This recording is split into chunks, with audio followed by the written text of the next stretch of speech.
we move on to react to this summer's European Championship.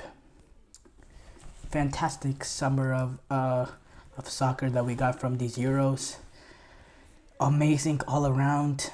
Some good football being played. Some big teams really showing up big. Some other big teams really disappointing in terms of their performance levels.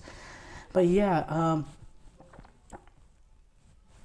I think it's gonna be difficult to really I think it's gonna be a little difficult to break this down exactly, because there's just so much that went on. But obviously we start off with Spain.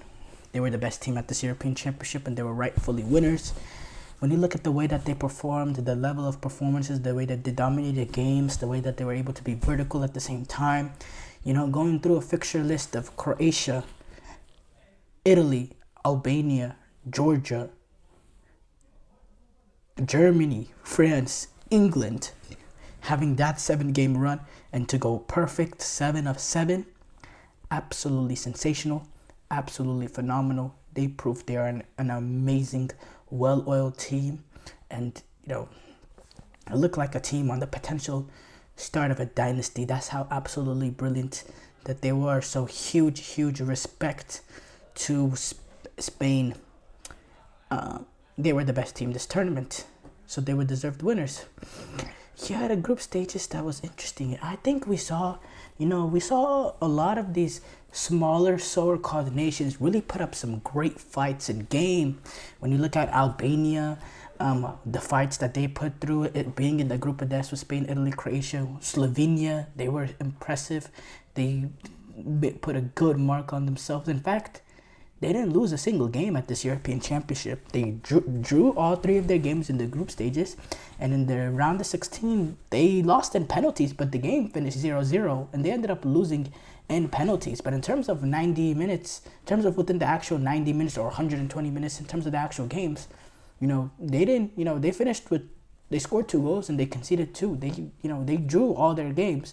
They ended up losing the penalty shootout, but they never actually lost the game. So yeah, these teams, they put up a good fight,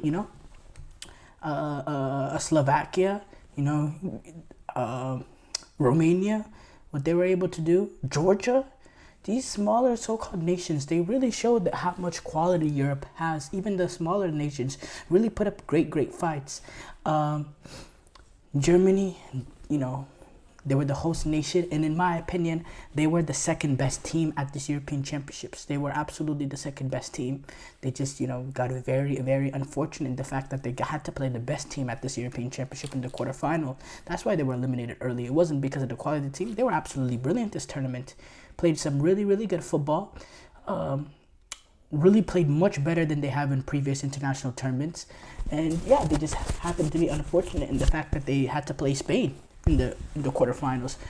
But if they were on the other side of the bracket, they would have walked their way into the final. And who knows, playing a final against Spain with the Berlin crowd, maybe that would have gave them a better chance in that game. But playing them in this final after they were a little bit more bloodied. But at the end of the day, it's unfortunate. Germany, they had to go home early in the quarterfinals, but they set a good marks over them. I think Julian Nagelsmann, he has this fans back into it. The German fans, they kind of lost it in terms of the support. You saw they were not supported well at the last World Cup. A lot of that has to do with the issues that the country has with Qatar.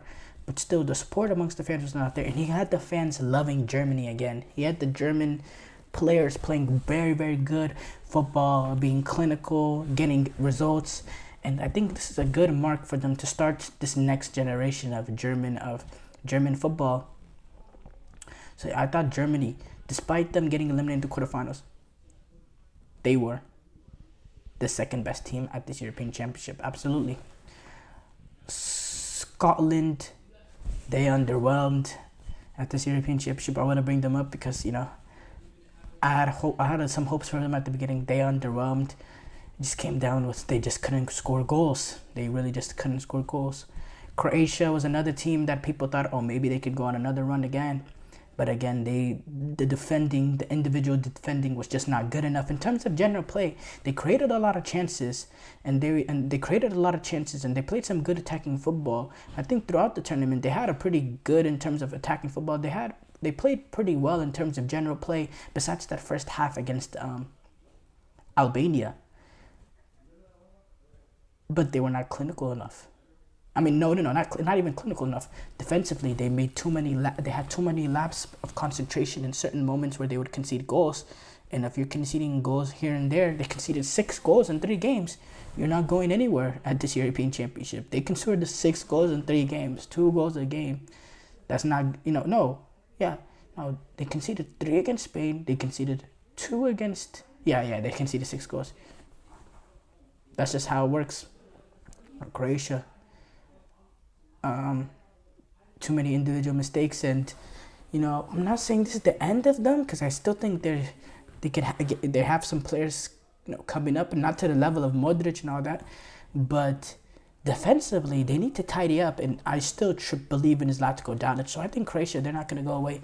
Italy, they got into the knockout stage, they scraped into the knockout stages, and then they got absolutely outclassed by Switzerland.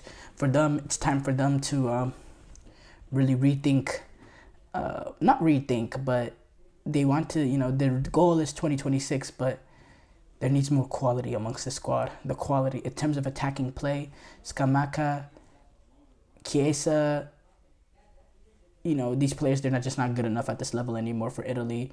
They need more attackers coming in, and they really need to build around the Barella, who's really the shining star of this team and really is the hope of Italy. But, defense-wise, they had suffered a lot of injuries, so they're gonna get better defensively. I think Calafiori, I think he's a potential star in the making. Donnarumma, he's already is a star. So I think there's some good pieces in there for Italy. It's just they need to get more goals in the team, flat out, simply. England, they were rather disappointing in terms of performances. They were really, really bad, but they were able to get to the final. But if you look at all games, I don't think they performed well in any of the games. I think they had one good half against Netherlands in that first half. That was the one half that they played some good football. But apart from that, to the level of the quality of players that they have, they were horrible the entire tournament. They were so hard to watch. They were miserable to watch. And they scraped to the final because they really should have been eliminated in the round of 16. But they somehow got into the final after getting an extremely lucky draw to get there. But again, you will eventually pay. And they paid in that final. They're not a final team. They're not to the level of a team that reaches a major tournament final. But they still got there, so I guess credit to them. But yeah, they weren't good enough. France, another team that just wasn't good enough. They scored 1 open goal the entire tournament. That wasn't an own goal. And it came in that last game against Spain. But apart from that, they couldn't create much clear-cut chances. And they were not clinical enough with the opportunities that were presented for them. And, they defend really, really well, but if you defend really, really well and you can't get in the ball in the back of the net, well, you're not going anywhere. They only conceded, I believe, 2 goals the entire European Championship. Yeah, they conceded 1 goal in the group stages, and they conceded a goal to Spain. They only conceded 2 goals their entire European Championship, but they went home because they could only manage 3 goals themselves, I believe. Yeah, they only managed 3 goals themselves, and one of those was a penalty. No, they scored 4 goals. They scored 4 goals at the European Championship, but one of those goals were penalties. 2 of the goals were an own goal. And the other one was the only one that they got to Spain. If you can't score goals, Mbappe, he didn't look to his level. I think the broken nose bothered him a lot. I think they, not having a guy like Giroud, because Giroud is now older and he couldn't really play in that starting role. Not having that sort of target man that Mbappe and Dembele could play off. I think that made them worse, because the way that their attack looked best in major international tournaments is when Giroud is up top. That's when they look at their flying best. So they need to find some sort of replacement, because this experiment of playing Thuram sometimes or Colomwani, they don't have that fluidity that they did when Giroud is playing. They just don't. Belgium, yet again, just wasn't good enough in the group stages.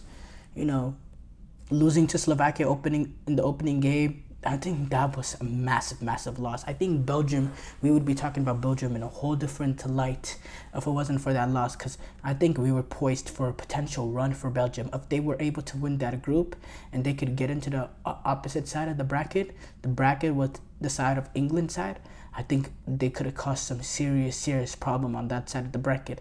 But instead, they ended up, conceding that opening game. They got their win that they needed in that second game, but then in that third game, when they had a chance to still win the group despite the opening day loss, they couldn't break down Ukraine, and it looked like last few minutes that Ukraine was the team that had a better chance of getting a goal. Hence, Belgium decided to pack it in and play for the draw and start playing with the ball in the corner rather than going for the win and winning the group. They had to just play for the draw and be fine with second because they didn't want to risk getting knocked out of the tournament. And well, they had to take on France in the opening game of the opening round of the next round, and France were able to do them on our own goal at the end. And yeah, it's the same old story for Belgium. Lukaku, he wasn't good enough again, and yeah, it is what it is.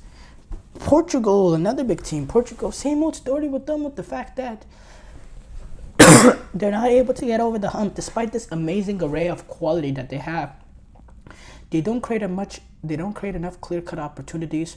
Ronaldo, he looks more like instead of an asset, he's more of a liability being up top. Doesn't make the runs in behind that he made previously. Doesn't press the way he previously did. Or he never really pressed, but doesn't really provide anything in terms of work rate defensively. Really is a box striker, a poacher striker, but there was not enough chances created for him. And when he did get a chances created for him, he wasn't able to take advantage of it. He wasn't his clinical self. And I think that weighed down Portugal to extreme extent. I think overall their attack, they were really, really slow in the way that they moved the ball. And yeah, I was excited to see them get knocked out because, they were just a horrible team to watch at this European Championship. So same old story with them. But overall, some big teams, Spain and Germany, showed up to their best. The rest of them, they were just not good enough. And that's what it is.